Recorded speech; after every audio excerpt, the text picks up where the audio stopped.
Sabarimala സ്വർണ്ണക്കൊള്ളയിൽ Devaswom ബോർഡിനെ കുരുക്കി ബെല്ലാരിയിലെ jewellery ഉടമ ഗോവർദ്ധന്റെ മൊഴി. പാളികളിൽ നിന്ന് വേർതിരിച്ചതിൽ 474 ഗ്രാം സ്വർണം ദേവസ്വം ബോർഡിന് പണം നൽകി വാങ്ങിയതാണെന്ന് ഗോവർദ്ധൻ മൊഴി നൽകി. ഇതിന്റെ രേഖകളും ഗോവർദ്ധൻ അന്വേഷണ സംഘത്തിന് കൈമാറി. അതേസമയം പത്മകുമാറിന് പിന്നാലെ ദേവസ്വം ബോർഡിലെ മറ്റംഗങ്ങളെ പ്രത്യേകം പ്രതി ചേർക്കാനും SIT നീക്കം തുടങ്ങിയിട്ടുണ്ട്.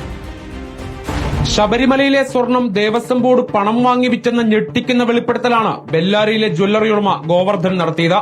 2019 താൻ സ്വർണം വാങ്ങിയത് ദേവസ്വം ബോർഡിന് പണം നൽകിയ ശേഷമാണെന്നായിരുന്നു രേഖകളടക്കം കൈമാറിക്കൊണ്ട് ഗോവർദ്ധൻ SITക്ക് മൊഴി നൽകിയത്. ചെന്നൈയിലെ സ്മാർട്ട് ക്രിയേഷൻസിൽ വെച്ചാണ് ദ്വാരപാലക പാളികളിലെയും കട്ടിളപ്പാളിയിലെയും സ്വർണം വേർതിരിക്കുന്നത്. വേർതിരിച്ചെടുത്ത 989 ഗ്രാം സ്വർണത്തിൽ 474 ഗ്രാം സ്വർണമാണ് കൽപേഷ് വഴി ഉണ്ണികൃഷ്ണൻ പോറ്റി ഗോവർദ്ധന് നൽകിയത്. 474.97 ഗ്രാം സ്വർണത്തിന് അന്നത്തെ വിപണി മൂല്യമനുസരിച്ച് താൻ 14,97,288 രൂപ നൽകി. ഈ പണം ഡിമാൻഡ് ഡ്രാഫ്റ്റുകളായി ദേവസ്വം ബോർഡിന്റെ എക്സിക്യൂട്ടീവ് ഓഫീസർക്ക് നൽകിയതായുള്ള രേഖകളും പുറത്തുവന്നു. ഇതിനിടെ തന്നെ കേസിൽ കുടുക്കിയതാണെന്ന് ആരോപിച്ച് ഗോവർദ്ധൻ ഹൈക്കോടതിയിൽ ജാമ്യാപേക്ഷ നൽകി. അതേസമയം പത്മകുമാറിന് മാത്രമല്ല മറ്റ് ദേവസ്വം ബോർഡ് അംഗങ്ങൾക്കും എല്ലാം അറിയുമായിരുന്നെന്ന് പോറ്റി SITക്ക് മൊഴി നൽകി. ഇതോടെ അന്നത്തെ അംഗങ്ങളായിരുന്ന N വിജയകുമാറിനെയും KP ശങ്കരദാസിനെയും പ്രത്യേകം പ്രതി ചേർക്കാനുള്ള ആലോചനയിലാണ് SIT.